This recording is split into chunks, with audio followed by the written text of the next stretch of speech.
Hello everyone, how are you doing? This is MD Tech here with another quick tutorial. In today's tutorial, I'm going to show you guys how to create a basic Windows batch file on your Windows 11 computer.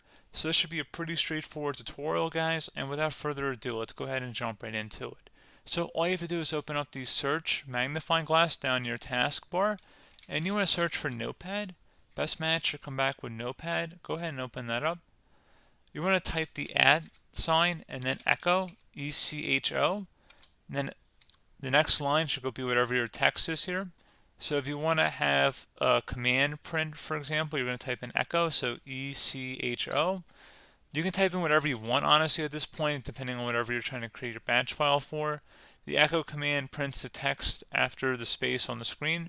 So I'm going to type a space in there, and then I'm just going to type hello. And then I'm going to hit enter.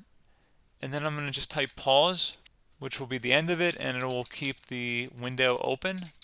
So PAUSE, select file and then save as. Now you want to save this as a file name, so I'm just going to call it batch file.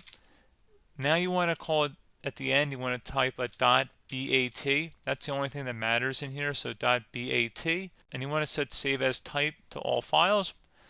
And I'm going to save it to my desktop here just for convenience. And I'm going to select save. And if I go over to my desktop, I see a batch file on my desktop.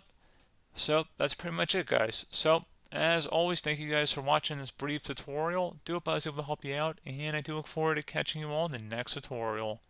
Goodbye.